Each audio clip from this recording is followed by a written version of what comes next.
बोसोर 2022 नि जोबथा अखाफोर मोननाया दिनै जागोन।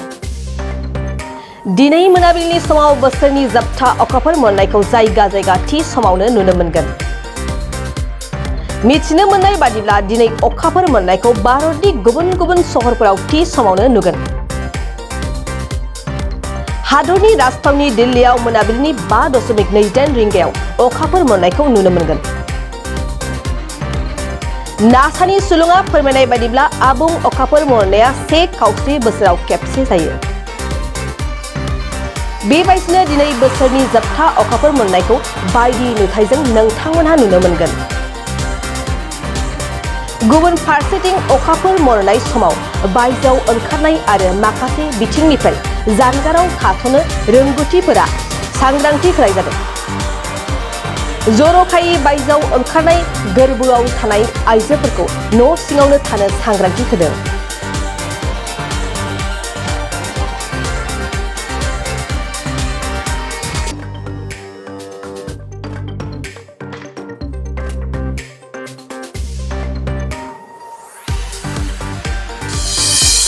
बोसोर 2022 नि जोबथा अखाफोर मोननाया दिनै जागोन।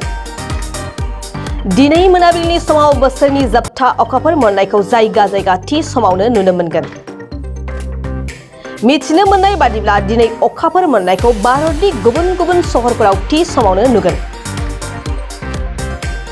हादरनि राजथावनि दिल्लीआव मोनाबिलिनि 5.28 रिंगायाव अखाफोर मोननायखौ नुनो मोनगोन। नासानि सुलुङा फोरमायनाय बादिब्ला आबुं अखाफोर मोननाया 1/4 बोसोराव खेबसे जायो। बेबायदिनो दिनै बोसोरनि जोबथा अखाफोर मोननायखौ बायदि नुथायजों नोंथांमोनहा नुनो मोनगोन। गुबुन फारसेथिं अखाफोर मोननाय समाव बायजोआव ओंखारनाय आरो माखासे बिथिंनिफ्राय जानगाराव थाथ'नो रोंग'थिफोरा सांग्रांथि होनाय जादों।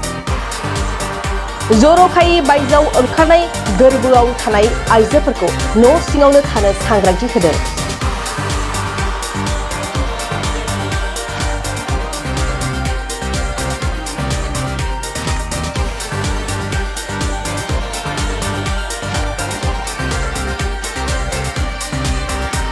मोनसे फोसावथाय क'क्राझार जिल्लानि सिङाव थानाय दा रियेलिटी पाब्लिक स्कुलाव पाब्लिक रिलेशन अफिसारनि गोनांथि जादों। गोसो गुदुं बिजाथिफोरा थाबैनो जगाजग खालामनो हागोन। पाब्लिक रिलेशन अफिसारनि थाखाय बिजाथिया इंराजि आयदायाव MA खालामनाय जानांगोन, नङाब्ला मास कमिउनिकेशन एन्ड जार्नालिज्म आयदायाव MA खालामनाय जानांगोन। बेनि थाखाय जेबो एक्सपिरियेन्सनि गोनांथि गैया। डिग्री गोनां बिजाथिफोरा बयबो एप्लाइ खालामनो हागोन। दान बान्थाखौ 15,000 निफ्राय 20,000 होनाय जागोन। गोसो गुदुं बिजाथिफोरा रियेलिटी पाब्लिक स्कुल @gmail.com आव मेसेज हरनो हागोन, नङाब्ला 9435293000 जानबुं अनजिमायाव जगाजग खालामहरनो हागोन।